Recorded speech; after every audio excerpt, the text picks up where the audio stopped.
জাতীয় সংসদ নির্বাচনকে সামনে রেখে সামাজিক যোগাযোগ মাধ্যমে ছড়িয়ে পড়া দুটি ভিডিও নিয়ে তৈরি হয়েছে তীব্র বিতর্ক।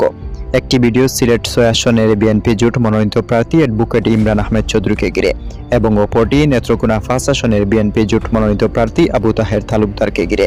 সোশ্যাল মিডিয়ায় ভাইরাল হওয়া এই ভিডিওগুলোতে সংশ্লিষ্টদের পরিচয় স্পষ্টভাবে চেনা যাচ্ছে।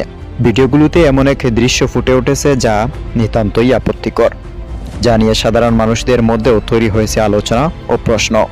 এই প্রেক্ষাপটে একটা বিষয় বিশেষভাবে সামনে এসেছে। ভিডিওগুলো কখন ধারণ করা হয়েছে সেই সময়কাল নিয়ে নয়, বরং প্রশ্ন উঠেছে এ ধরনের ভিডিও সামাজিক যোগাযোগ মাধ্যমে রাজনৈতিকভাবে কতটা গ্রহণযোগ্য। ভিডিওগুলো ছড়িয়ে পড়ার পর দুই প্রার্থীর সমর্থকরা বিষয়টি নিয়ে আপত্তি তুলেছেন। তাদের দাবি, এসব ভিডিও এআই প্রযুক্তি ব্যবহার করে তৈরি করা হয়েছে।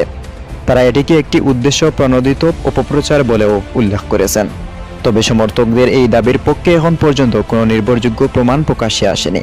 গুরুত্বপূর্ণ বিষয় হলো, এখন পর্যন্ত কোনো স্বীকৃত ফ্যাক্ট চেকিং সাইট বা নির্ভরযোগ্য সংস্থা এই ভিডিওগুলোকে এআই দিয়ে তৈরি বলে নিশ্চিত করেনি।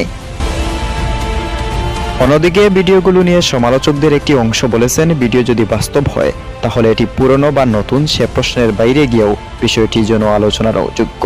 কারণ একজন জনপ্রতিনিধি বা প্রার্থী হিসেবে নৈতিকতা ও আচরণের প্রশ্ন এখানে জড়িয়ে আছে। এ বিষয়ে সংশ্লিষ্ট দুই প্রার্থীর পক্ষ থেকে এখন পর্যন্ত কোনো আনুষ্ঠানিক বক্তব্য বা ব্যাখ্যা পাওয়া যায়নি। ফলে পুরো বিষয়টি এখনো সামাজিক যোগাযোগ মাধ্যমে দাবি, পাল্টা দাবি এবং বিতর্কের মধ্যেই সীমাবদ্ধ রয়েছে। বিশ্লেষকদের মতে, নির্বাচনের আগে এ ধরনের আপত্তিকর কন্টেন্ট ভোটারদের মনে বিভ্রান্তি ও নেতিবাচক প্রভাব ফেলতে পারে। তাই তারা যাচাই ছাড়া কোনো সিদ্ধান্তে না পৌঁছানোর আহ্বানও জানিয়েছেন। সবশেষে সংক্ষেপে বলা যায়, ভিডিওগুলো নিয়ে বিতর্কের কেন্দ্রবিন্দু এখন আর কবে ধারণ করা হয়েছে তা নয়। মূল প্রশ্ন হলো, ভিডিওগুলো আপত্তিকর এবং সেগুলোর সত্যতা ও কৃত্রিমতা নিয়ে এখনও কোনো নির্ভরযোগ্য ফ্যাক্ট চেকিং নিশ্চিত তথ্য পাওয়া যায়নি। সমর্থকরা ভিডিওগুলো এআই দিয়ে তৈরি বললেও বর্তমানে সেই দাবির পক্ষে কোনো প্রমাণ নেই। অতএব যাচাই ও নিরপেক্ষ তদন্ত ছাড়া এই ভিডিওগুলো নিয়ে চূড়ান্ত সিদ্ধান্তে পৌঁছানো সম্ভব নয়।